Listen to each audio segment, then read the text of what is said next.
Good afternoon, sir.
Okay, welcome back.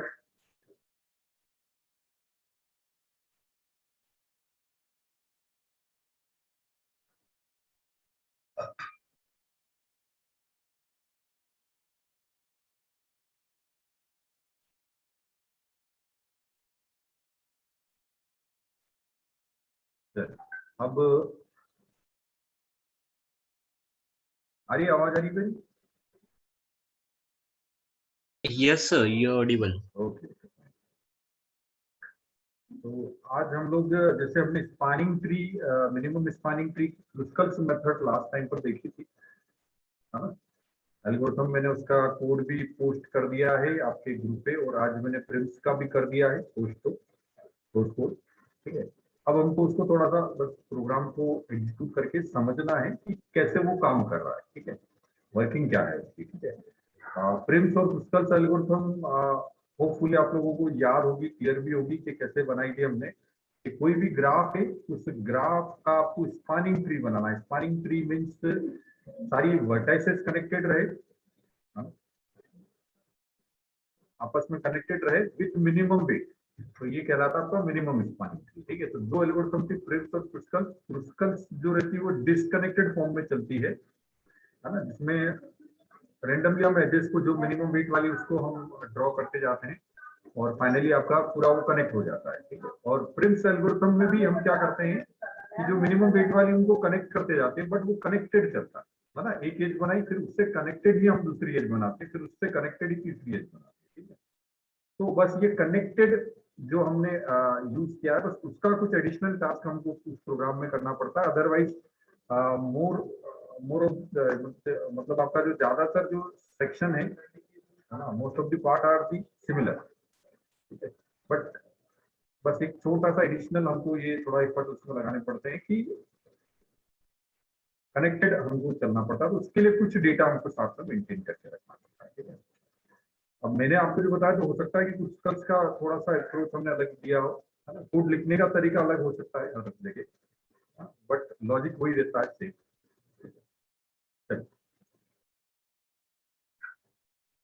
चलिए मैं screen share करता हूँ, फिर हम देखते हैं।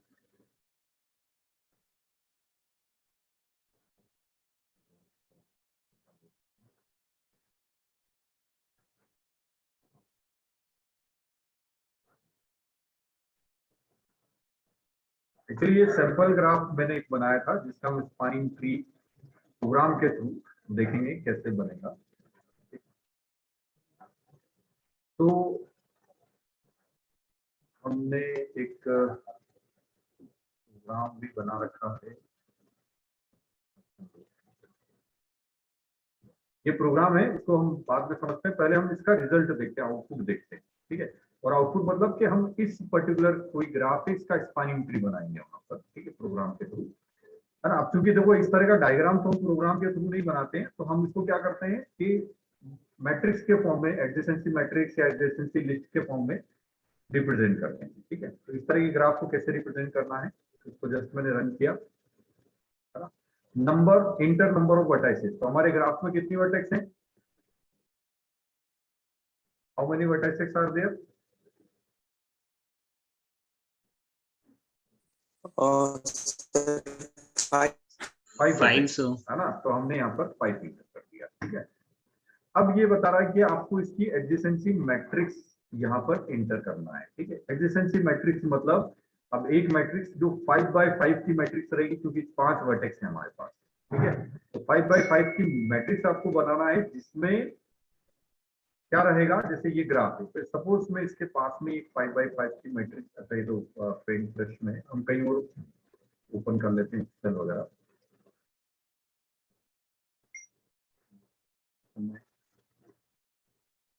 यहाँ पे एक छोटा सा लगा देते हैं, ठीक है। अब सपोज मान लो इसकी मुझे एक 5 बाय 5 की मैट्रिक्स बनानी,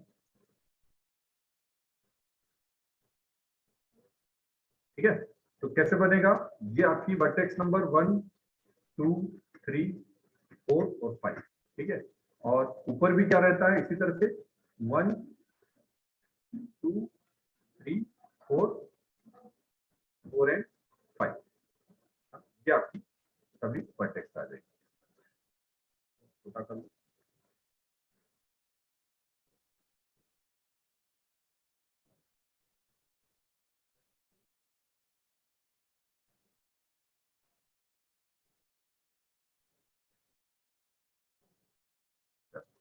ठीक है। तो ये मैट्रिक्स है। अब इसमें आपको क्या करना है, ये सारे नंबर्स डालना है, इसकी एडजेसेंसी मैट्रिक्स बनाना है। तो जहां पर एज है वहां पर उसका वेट डालेंगे, और जहां पर एज नहीं है वहां 0 डालते हैं, ठीक है।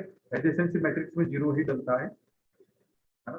तो देखो 1 से 1 पर कोई एज नहीं है तो 0, 1 से 2 पर कितना आएगा, 6 आएगा 6, सर.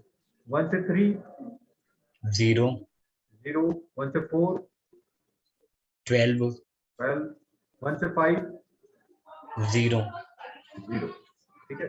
फिर 2 से 1 6 6, है ना, because this is a bidirectional arrow, है ना। ये एज जो है इसकी कोई डायरेक्शन नहीं दी हुई है, तो 1 से 2 पे भी 6 आएगा, 2 से 1 पे भी 6 आएगा, ठीक है। चलिए 2 से 2 पे 0, 2 से 0 3 पे 10 10, 2 से 4 पे 0 2 से 4 पे 0 है, और 2 से 5 पे 13 30, है ना। और फिर आपका 3 से 1 0 सर. 0, 3 to 2 10 and 3 to 3 0, है ना। 0 हुआ सेल्फ तो सर. 0 ही आएगा, क्योंकि हमने कोई सेल्फ लूप लगाया ही नहीं है। 3 to 4 0 0, 3 to 5 11 4 to 1 12 12, 4 to 2 0 0, and 4 to 3 0 0, 4 to 4 0, 4 to 0 5 9 9, 5 to 1 0 and 5 to 2 13 13, 5 to 3 11 11, and 5 to 4 9 9, and 5 to 5 is 0. 0 So this is our adjacency matrix, है ना। तो ये हमको एज ए इनपुट देना है प्रोग्राम के अंदर, कि हम इसका क्या बनाना चाहते हैं, स्पैनिंग ट्री बनाना, मिनिमम स्पैनिंग ट्री बनाना चाहते हैं, ठीक है। तो हमारे प्रोग्राम में अब हमें इनपुट पे ये वाली चीज देनी है ना। तो लेट्स सी, ये है। तो यहाँ पर आपको एडजेसेंसी मैट्रिक्स देना है। तो देखो 0 6 0 12 0, है ना। तो 0 6 12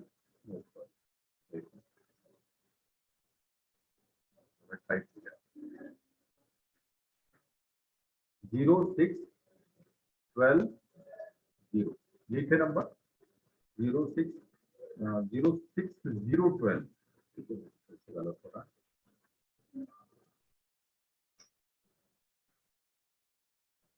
एक्चुअली फिर से रन करते हैं, थोड़ा सा इसको स्टॉप करके।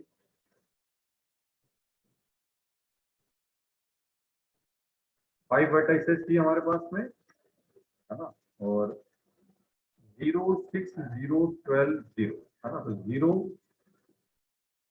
Space 6 space 0 space 12 space 0। Correct है, ये हमारा फर्स्ट रो है। फिर इंटर करो, सेकंड रो इंसर्ट करो, 6 0 10 0 30, 6 0 10 10 0 0 and 13। ठीक है, एक्चुअली हम ग्राफ बना के फिर उसका डेटा ले रहे हैं, तो थोड़ा सा क्या करेक्टेड रहेगा, अदरवाइज आप रेंडमली डालोगे ना तो वो करेक्टेड नहीं बनता, है ना, क्योंकि ये सिमेट्रिकल रहता है ना। देखो जैसे मैं पूरा आपको ये बताता हूँ, ये सिमेट्रिकल है, ये बीच की जो डायगोनल है 0 है, और आप इधर 6 है तो इधर भी 6 है, इधर 12 है तो इधर भी 12 होगा, इधर 13 है तो इधर भी 13 होगा, है ना, ये सिमेट्रिकल रहता है, ये बाय डायरेक्शनल। तो रेंडमली देने पर फिर हम गलती कर सकते हैं, इसलिए मैंने पहले ग्राफ बनाया, ग्राफ से फिर एक मैट्रिक्स बना रहा हूँ, मैट्रिक्स को ही हम इनपुट में दे रहे हैं। थर्ड रो में क्या आएगा, 0 10 0 0 11, 0 10 0 0 0 11। ठीक है, now next row fourth number की, उसमें क्या आएगा, 12 0 0 0 9, तो ये 12 0 0 0 9, ठीक है। और लास्ट वाली हमारी क्या रहेगी, 0 13 11 9 0, 13 11 9 0, 0 13 11 9 0, ठीक है, ये हमारा एडजेसेंसी मैट्रिक्स बन गया। ठीक है, और अब ये मैट्रिक्स ऐसे इनपुट जा रहा है, और अब सीधे ये प्रोसेस होकर आपको रिजल्ट आ जाएगा। ठीक है, तो इंटरनली कैसे काम हो रहा है वो हम बाद में कोड में समझेंगे, लेकिन रिजल्ट कैसे आ रहा है ये भी देख लेते हैं। ठीक है, ये आपका स्पानिंग ट्री मैट्रिक्स यहाँ पर बन गया। ठीक है, मतलब जो हमारा ट्री है एक्चुअल में, जो ग्राफ है ये वाला, ठीक है,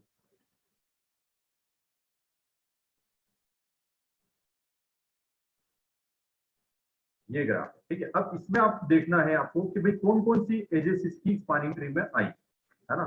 तो हम भले इसके लिए कुछ ले लेते हैं मार्क करने के लिए, अपन यहाँ से कोई भी पेन ले लेते हैं, ब्रश ले लेते हैं, सिंपल में मार्क कर दूंगा बस वहां पे कुछ नहीं।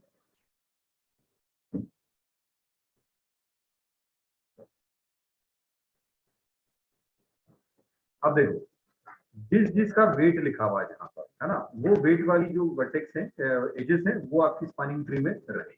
ठीक है, तो 6 है, ये 6 किसका वेट है, फर्स्ट रो सेकंड कॉलम, मतलब वर्टेक्स 1 और वर्टेक्स 2 की जो कनेक्टिंग एज है, वर्टेक्स 1 और 2 की जो कनेक्टिंग एज है, ये वाली है ना, तो ये वाली एज आपकी स्पानिंग ट्री में रहेगी। ठीक है, ये इसको हमने start कर दिया, है ना, तो एक एज तो ये हो गई। उसके बाद सेकंड, ये तो देखो, ये तो वही वाली एज है, इसी एज की बात कर रहे हैं, है ना, सिमेट्रिकल है तो आपको केवल 0 0 के ये डायगोनल 0 जो दिख रहे हैं ना, इसके ऊपर वाले देख लो या नीचे वाले देख लो, या दोनों देखोगे तो भी वो एजेस कॉमन रहेगी। ठीक है, फिर सेकंड में अगर आप इस वाली एज को देखोगे तो ये तो वही वाली 1 से 2 वाली, वो 2 से 1 है ना, और ये 10 है ना, ये 10 वाली कौन सी है, तो ये है वर्टेक्स 2 और वर्टेक्स 3, है ना, तो ये दूसरी रो के और तीसरी रो के कॉम्बिनेशन से बनती है। ठीक है, तो 2 और 3 को जो कनेक्टिंग एज है ये वाली, तो ये भी आपकी स्पानिंग ट्री में आ जाएगी। ठीक है, फिर अगला नेक्स्ट देखो, ये 10 तो यही वाला है ना, ये 3 और ये 2, है ना, 3 2 को कनेक्टिंग एज है। ठीक है, उसके बाद नेक्स्ट आपका 11 है, तो 11 किसको कनेक्ट कर रहा है, तीसरी रो और 5th नंबर का कॉलम, मतलब 3 और 5 वर्टेक्स के बीच वाला है, 3 और 5 वर्टेक्स के बीच की जो कनेक्टिंग एज है ना, तो ये वाली, ठीक है। उसके बाद नेक्स्ट आप देखोगे तो ये किसको कनेक्ट कर रहा है, ये 9, ठीक है। तो ये 9 देखो, ये कौन सा वाला 9 है, 4th वर्टेक्स और 5th वर्टेक्स को कनेक्ट करने वाला 9, 4th और 5th को कनेक्ट करने वाला 9, ये वाला, ठीक है। इसके बाद और कोई दिख रहा है क्या, अब इसमें देखो, देखिए ये 11 और 9 कौन कौन से हैं, तो ये तो ऑलरेडी बने हुए ही। 11 किसका है, 4th vertex, sorry 5th vertex और 3, तो 5th और 3, ये 5 और 3, ये दोनों ऑलरेडी कनेक्टेड है ना। तो ये जो कनेक्टिंग एज बताई हमने 6, 10, 11 और 9 है ना, ये इस मैट्रिक्स को रिप्रेजेंट कर रही है। और आप इसी को देखोगे तो यही आपका स्पैनिंग ट्री रहेगा। इसमें देखो सारी वर्टेक्स कनेक्ट भी हो गई है ना, और आप इन सब का जो सम निकालोगे, वो सम जो है वो 36 आ रहा है, विच इज मिनिमम, है ना। आप चाहे तो वो कोई कॉम्बिनेशन बनाने की कोशिश करके देख लो, इससे कम वाला कॉम्बिनेशन नहीं बनेगा, ठीक है। कहीं पे भी जैसे आप सोचो कि ये एज हटा के मैं इस 1 से इसको कनेक्ट कर दूं, तो ये 9 है, ये 12 है, 12 ज्यादा है ना, बढ़ जाएगा, ठीक है। या और कोई आप सोच लो कि मैं और किसी तरह का कॉम्बिनेशन बना लूं, तो वो आपका वेट बढ़ा देगा, ठीक है। तो that is minimum spanning tree. तो ये आया समझ में। एक्चुअली हमने जो ग्राफिकली किया था वो अलग तरीके से थोड़ा सा किया था, यहाँ पर है सेम चीज, बट थोड़ा सा बस ये एडजेसेंसी मैट्रिक्स के फॉर्म में रिजल्ट आ रहा है, because we are creating this program using C code, और सी से हम ये कंसोल पर ही आउटपुट दिखा सकते हैं, ऐसा टेक्सचुअल फॉर्म में।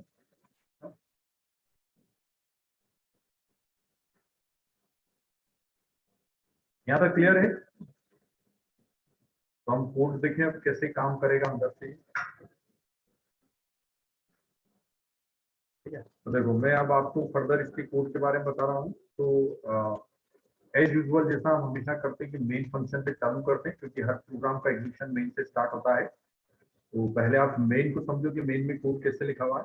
तो मेन का कोड 3 पार्ट में डिवाइडेड है। सिंपली इनपुट, है ना, हमेशा जैसा होता है, ये आपका मेन प्रोसेस से प्रिंट्स करके एक फंक्शन बना रखा है जिसमें सारा काम हुआ है ना।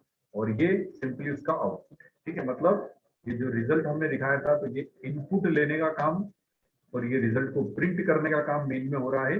बाकी यहाँ से ये कैसे जनरेट हुआ, ये पूरी प्रोसेस जो है वो प्रिंट्स नाम का जो कोड है या फंक्शन है, इस फंक्शन के अंदर लिखा हुआ है, ठीक है।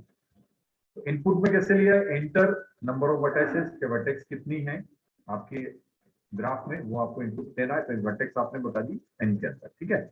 अब इस एन में वर्टेक्स आ गए, जिसे हमने 5 दिया था, तो 5 आ गया, ठीक है। तो अब यहाँ पर ये लूप चला दिया हमने 0 से लेकर लेस देन एन तक, तो लेस देन 5 तक। तो ये आपका n बाय n का एक पूरा मैट्रिक्स इंटर हो जाएगा। जी नाम का मैट्रिक्स है ये आपका, ठीक है। ग्राफ के लिए हमने जी वर्ड यूज किया है, ठीक है। तो ये ग्राफ बन गया आपका पूरा, तो इसके अंदर पूरी एडजेसेंसी मैट्रिक्स है उस ग्राफ की, ठीक है। फिर प्रिंट्स करके फंक्शन कॉल किया है। इस फंक्शन के अंदर ये सारा कैलकुलेशन होगा, जो ग्राफ है उस ग्राफ से कैसे स्पैनिंग ट्री बनेगा पूरा आएगा। और फाइनली ये प्रिंट्स जो है आपको टोटल कॉस्ट, है ना, जो फाइनल आउटपुट में आपको प्रिंट हुई थी ना यहाँ पर, ये 36, ये टोटल कॉस्ट वहां से रिटर्न कर देगा, ठीक है। तो जिसको हम यहाँ पर फर्दर प्रिंट कर देंगे, है ना। एक टोटल कॉस्ट को यहाँ पर हमने प्रिंट किया, ठीक है। और उसको प्रिंट करने से पहले आपने क्या किया हुआ, यहाँ पर एक लूप लगाकर स्पैनिंग ट्री को प्रिंट किया है। तो ये जो रिजल्ट है पूरा, ये जो रिजल्ट दिख रहा है आपको, ये रिजल्ट पूरा इस पर्टिकुलर लूप की वजह से आया है ना। तो स्पैनिंग नाम से एक मैट्रिक्स हमने बनाया है, 2 डायमेंशन मैट्रिक्स। स्पैनिंग नाम से हमने 2 डायमेंशन मैट्रिक्स बनाया है। तो इसमें क्या होगा, रिजल्ट स्टोर होगा। कौन सा वाला रिजल्ट, जो स्पैनिंग ट्री बना है, ठीक है। ये जो स्पैनिंग ट्री हमने यहाँ बनाया है ग्रे कलर, ये आपका ब्राउन कलर से जो एजेस बना है, तो ये स्टोर किसमें रहेगी, स्पैनिंग नाम के मैट्रिक्स में। तो ये प्रिंट्स फंक्शन है, इस फंक्शन के अंदर, है ना, जो कोड एग्जीक्यूट होगा, तो ये धीरे धीरे स्पैनिंग नाम की मैट्रिक्स आपकी तैयार होगी। बस ये इनपुट और आउटपुट यहाँ है, बाकी सब इस प्रिम्स के अंदर, ठीक है, सब प्रिम्स पे आ जाते हैं।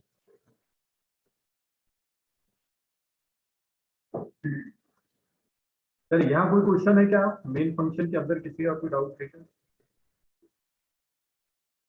हाँ, सिंपल मैट्रिक्स में जैसे ऑपरेशन करते हैं हम मैट्रिक्स को प्रिंट करने के लिए, उसको इनपुट लेने के लिए, वैसे ही बस ये नेस्टेड लूप लगा रखे सिंपल, यहाँ पर भी और यहाँ पर भी, ठीक है। बस ये स्लैश टी स्लैश एन ये करके बस ये सजावटी काम हमने कर दिया है। सजावटी काम मतलब कि ये मैट्रिक्स जैसे दिखाई दे, ये भी मैट्रिक्स जैसा आपको दिख रहा है, तो बस ऐसा दिखाई दे इसलिए हमने वो कर रखा है। अदरवाइज तो सिंपल दो लूप है, एक के अंदर एक को आई ऑपरेट कर रहा है, एक को जे ऑपरेट कर रहा है ना, और दोनों ही इक्वल एन डायमेंशन तक चल रहे हैं क्योंकि मैट्रिक्स है तो सिमिलर डायमेंशन वाले हैं।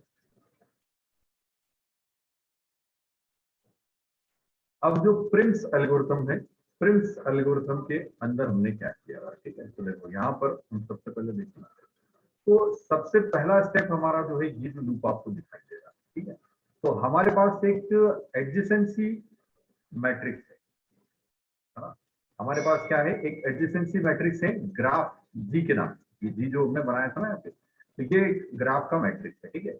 लेकिन हमें किस चीज की रिक्वायरमेंट है, हमें कॉस्ट मैट्रिक्स की रिक्वायरमेंट है। कॉस्ट मैट्रिक्स का मतलब है जिसमें दो वर्टिसेस के बीच की कॉस्ट लिखी हुई है ना।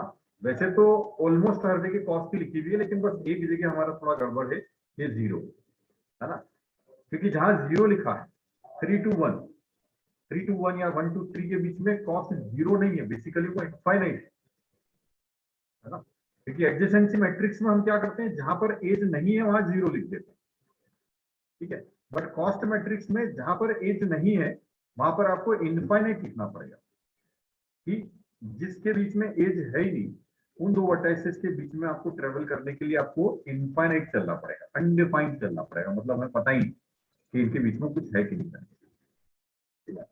तो बस एक ही इसमें अपडेशन रहता है कि जितने जीरो है ना उन सारे जीरो को हम इनफाइनाइट से रिप्लेस कर देंगे, ठीक है। तो यहाँ पर वही काम कर रखे हैं, और साथ में एक स्पैनिंग ट्री तैयार कर रखा है जिसमें सब जगह अभी तो जीरो जीरो डाल देंगे, है ना, क्योंकि स्टार्टिंग में जब हमने कोई प्रोसेस नहीं किया तब तो सारी जीरो है, ये स्पैनिंग ट्री है तो सब मैट्रिक्स में सारी जगह जीरो कर देंगे, ठीक है। फिर धीरे धीरे जहां जहां छोटी एजेस आइडेंटिफाई होती जाएगी उसको हम अपडेट करते जाए आगे की, है ना। लेकिन इनिशियली एक स्पैनिंग ट्री हमको बनाना है, एक मैट्रिक्स बनाना उसका, तो जीरो से इनिशियलाइज कर दिया हमने पूरा, ठीक है। तो देखो यहाँ पर वही काम हो रहा है इस पर्टिकुलर लूप के अंदर, ठीक है, आई जीरो जे जीरो, ठीक है। अब ये क्या कह रहा है कि जहां जहां जी के अंदर जहां जहां जीरो है वहां वहां इनफाइनाइट कर दो, और इनफाइनाइट को क्या डिफाइन किया है यहाँ पर, इनफाइनाइट को लिख दिया इसने 4 times 9, है ना, मतलब एक बड़ा नंबर दे दिया, क्योंकि कंप्यूटर में तो इनफाइनाइट होता नहीं कुछ, हर चीज डिफाइंड रहती है, तो एक बस बड़ा नंबर दे दो कि जितना बड़ा वेट और किसी का हो ही नहीं, है ना, सबसे बड़ा नंबर दे दो आप, मतलब आपकी ग्राफ के हिसाब से सबसे बड़ा नंबर, जैसे 12 13 हमारे पास इससे ज्यादा है नहीं, तो हमने 999999 मतलब ये 4 times 9 तो इन सारे नंबर्स के कंपेरिजन में इनफाइनाइट ही एक तरह से, ठीक है। तो हमने उसको इनफाइनाइट वर्ड से डिफाइन कर दिया है यहाँ पर एक मैक्रो बना के। तो ये लूप यही काम कर रहा है, चेक कर रहा है कि जहां जहां जी में जीरो है उसको इनफाइनाइट कर दो, है ना, कॉस्ट मैट्रिक्स में। और अगर ऐसा नहीं है, जीरो नहीं, कोई दूसरा नंबर है, तो जो नंबर है जी में जो है वही स्टोर कर दिया हमने कॉस्ट मैट्रिक्स में, ठीक है। अगर 9 है तो 9 का 9 उठा के डाल, ठीक है। और साथ ही साथ एक स्पैनिंग ट्री के लिए मैट्रिक्स जो हमने बनाया है ना, उसको जीरो जीरो करते जाओ, तो हर एक आई मतलब पूरा एक तरह से स्पैनिंग नाम से जो ये आपका 2 डायमेंशनल अरे बनेगा, तो इसमें सब जगह जीरो आ जाएगा, ठीक है। तो ये इनिशियलाइजेशन हो गया एक तरह से, कॉस्ट मैट्रिक्स और स्पैनिंग मैट्रिक्स जो है उन दोनों का एक इनिशियलाइजेशन हो गया आपको। अब उसके बाद ये बात आ रही समझ में, थोड़ा थोड़ा आपको जैसे आइडिया आपके दिमाग में फिट होता जाना चाहिए कि हाँ पहले ये स्टेप करना है फिर ये करना है, कोड में भी आपको याद रहे नहीं रहे कोई दिक्कत नहीं, ठीक है। लेकिन आपको स्टेप्स याद रहनी चाहिए कि हाँ फर्स्ट स्टेप में हमको कॉस्ट मैट्रिक्स बनाना है, स्पैनिंग मैट्रिक्स बनाना है, इनिशियलाइज करना है।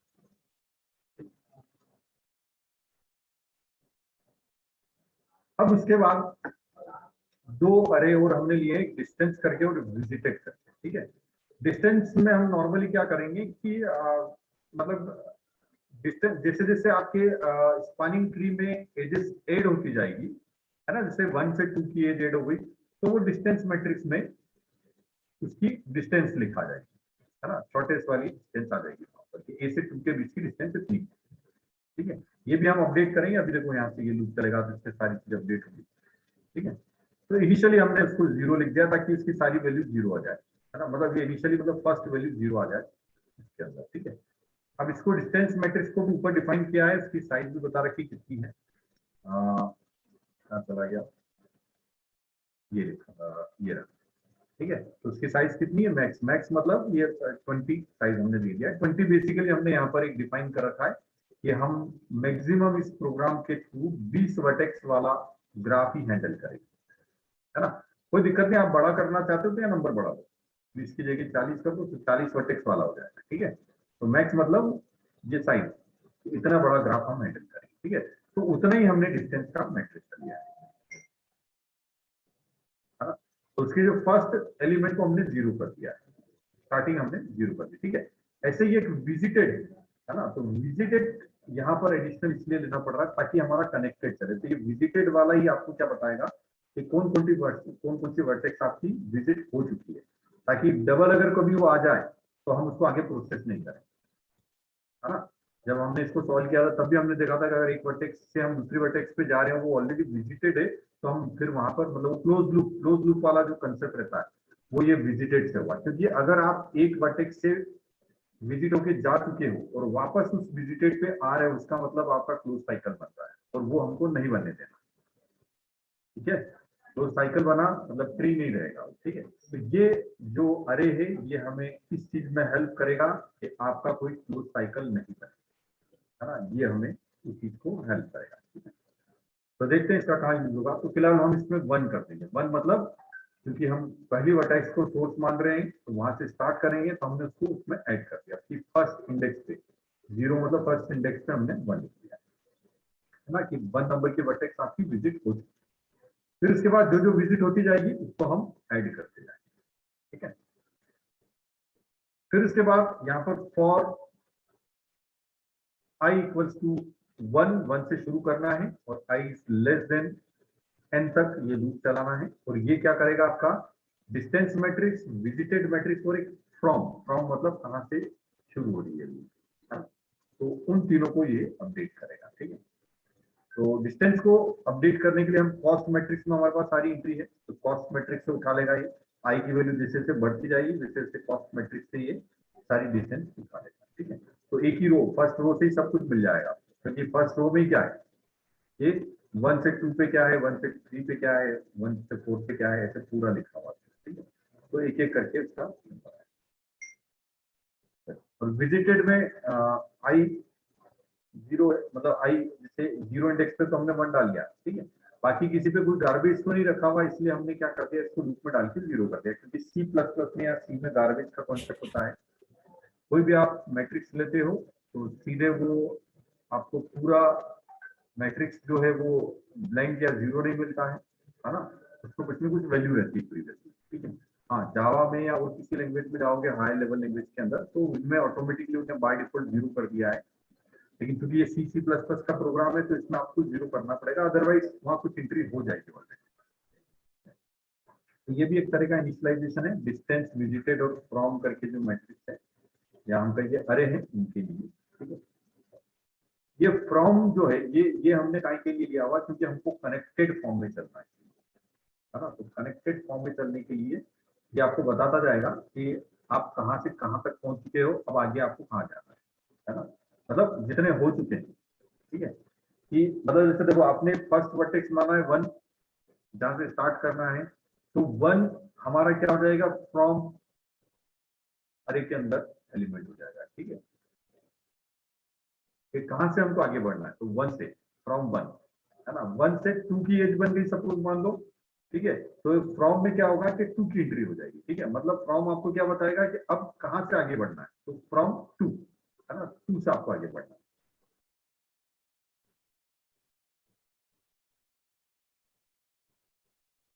फिर उसके बाद ये मिनिमम कॉस्ट है, तो टोटल कॉस्ट जो रहती है, सॉरी मिनिमम कॉस्ट जो है मतलब ये क्योंकि हमें चेक करना पड़ेगा कि पर्टिकुलर एक वर्टेक्स से जितनी भी एजेस निकल रही है उन सब में से किसकी मिनिमम है।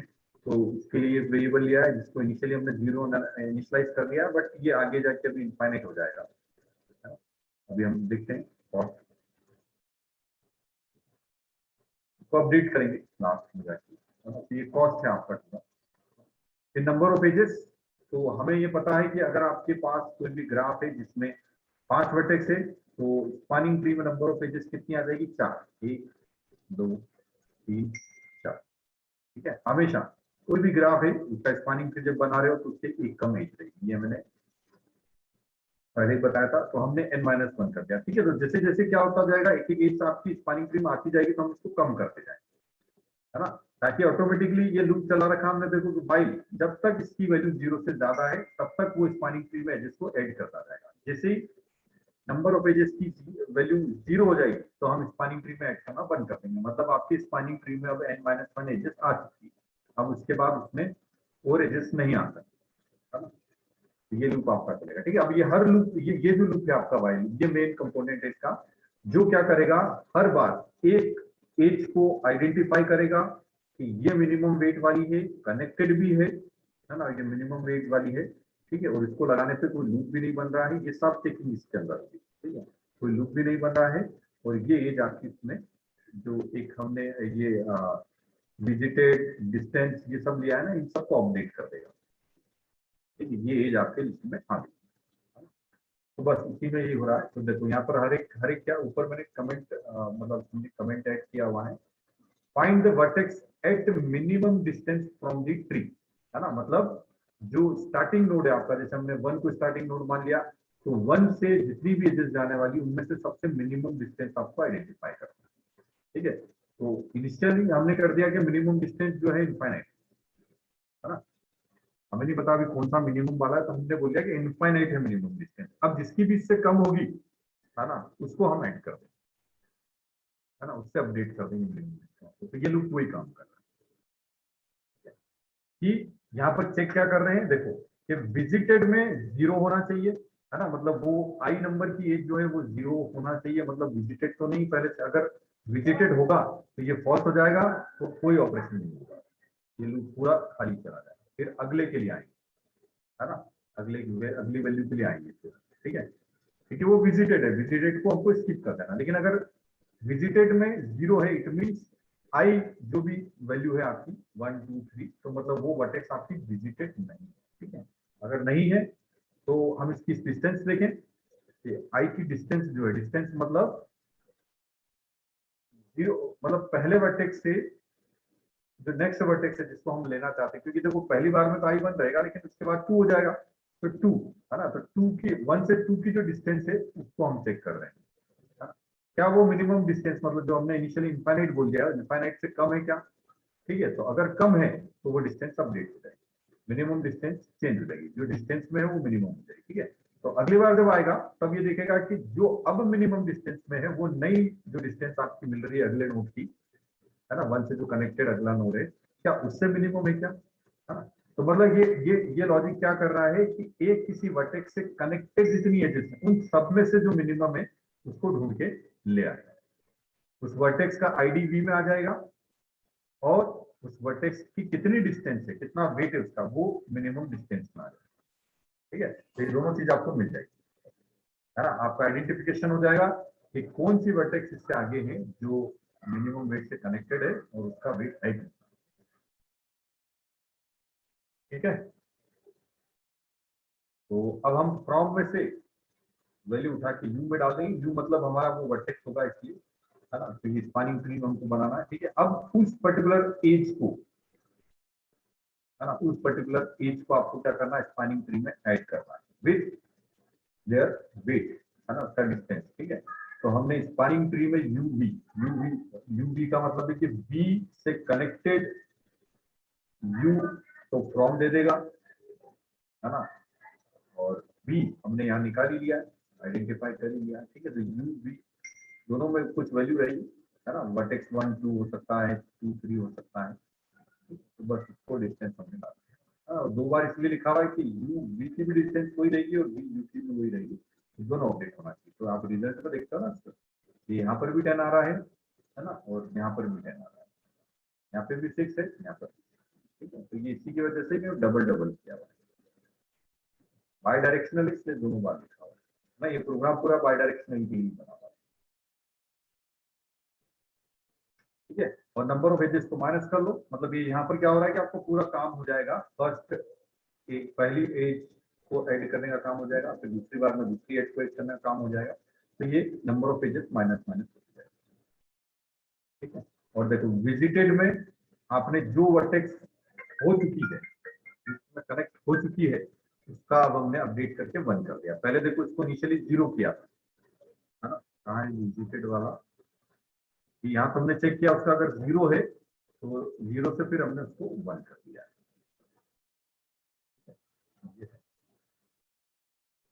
फिर साथ ही साथ आपको डिस्टेंस वाला जो अरे है उसको भी अपडेट करना है, तो यहाँ पर इस पूरे लूप के अंदर डिस्टेंस वाला जो है वो अपडेट हो रहा है, क्योंकि उसमें क्या करना पड़ेगा आपको, कॉस्ट ऐड करनी पड़ेगी, है ना, जिस जिस वर्टेक्स को आप स्पैनिंग ट्री में ले आए हो उसकी कॉस्ट आपको डिस्टेंस में ऐड करना पड़ेगा। और यहाँ पर फाइनली क्या हो रहा है कि मिनिमम कॉस्ट जो है, मतलब कॉस्ट आपकी जो मिनिमम स्पैनिंग ट्री की कॉस्ट ऐड हो जाएगी, ठीक है, क्योंकि मिनिमम कॉस्ट प्लस अगली एज जो हमने ली है उसकी कॉस्ट, फिर मिनिमम कॉस्ट, फिर अगली बार आएगा तो फिर मिनिमम कॉस्ट में अगली एज की कॉस्ट ऐड हो जाएगी। मतलब हर इटरेशन के बाद, जैसे पहले इटरेशन में ये एज आइडेंटिफाई हुई तो 6 मिनिमम कॉस्ट में आ जाएगा, फिर अगले इटरेशन में मान लो 2 से 3 की एज आइडेंटिफाई हुई तो 6 प्लस 10 16 हो जाएगा मिनिमम कॉस्ट में, फिर अगली बार मान लो ये एज आइडेंटिफाई हुई तो 16 प्लस 11 हो जाएगा, है ना, तो जो भी 27, है ना, फिर अगली बार में ये तो फिर आपका 27 प्लस 9 तो 36 आपका टोटल जाएगा। बस ये आपका खत्म, और यहाँ से हमने रिटर्न कर लिया मिनिमम कॉस्ट, है ना, तो ये आपका जो फंक्शन है प्रिम्स, है ना, प्रिम्स यहाँ कॉल हुआ था, जो वहाँ से कॉस्ट टोटल कैलकुलेट हुई वो इसमें आ जाएगी, और इसको हमने लास्ट में प्रिंट कर दिया, और स्पैनिंग करके जो मैट्रिक्स है उसमें पूरा आपका स्पैनिंग ट्री की ये वैल्यूज आ जाएगी जो यहाँ पर प्रिंटेड है। इस तरह से ये आपका कोड पूरा एग्जीक्यूट।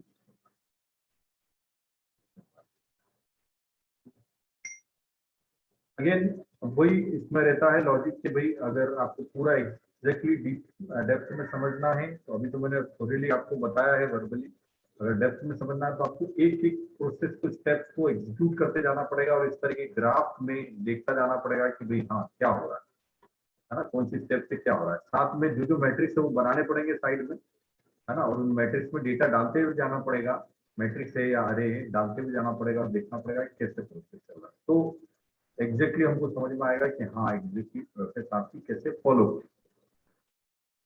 ठीक है। कुछ कुछ आया समझ में? I am also not expecting that 100% आपको एकदम क्लियर हो गया होगा, है ना, और वो इतने आसानी से हो भी नहीं सकता जब तक आप खुद से नहीं करोगे, खुद से करोगे तो सब कुछ क्लियर हो जाएगा। फिर भी पर आपको एक ब्रॉडली आइडिया होना चाहिए कौन से कोड पे क्या लिखा है ना, जैसे कमेंट्स लगा रखे हैं तो उससे थोड़ा थोड़ा क्लियर होगा, लेकिन आपको ये पता होना चाहिए विजिटेड, डिस्टेंस, फ्रॉम, ये क्या काम कर है ना, व्हाई दे आर यूजिंग।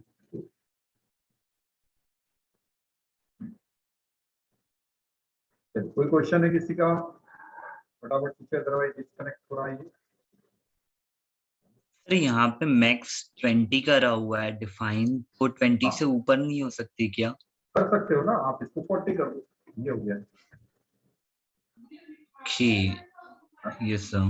क्योंकि कंप्यूटर में अनडिफाइंड कुछ नहीं होता ना, हमको कुछ ना कुछ लिमिट डिफाइन करनी पड़ेगी कि भाई क्योंकि हमने यूजर से इनपुट लिया है कि नंबर ऑफ वर्टाइसेस आप इंटर करो, ठीक है, अब वो कितनी दे सकता है वो आपको मैक्स में बताना पड़ेगा, इसलिए बताना पड़ेगा यहाँ पर क्योंकि जब भी हम अरे डिक्लेयर करते हैं तो अरे की हमको साइज देनी पड़ती या यस सर, है ना, स्पेस के फिक्स लिए देनी पड़ती है साइज स्पेस देनी के लिए, पड़ती है। ठीक है, तो हम अज्यूम कर लेते हैं कि भाई यहाँ 40 से ज्यादा का नहीं लेंगे तो हम उतना ले लेते हैं, क्योंकि आप यहाँ 400 लिख दो, लिखने में कुछ भी लिख दो, लेकिन जब आप इसको एक्सएल में रन करोगे तो ये स्पेस भी तो खाएगा उतनी, आपका तो फिर 5 का बहुत मैट्रिक्स ज्यादा है स्पेस। ना, 5 का मैट्रिक्स है और आपने इतना बड़ा लोड कर दिया है तो वो स्पेस खाता है, इसलिए हम उसको एक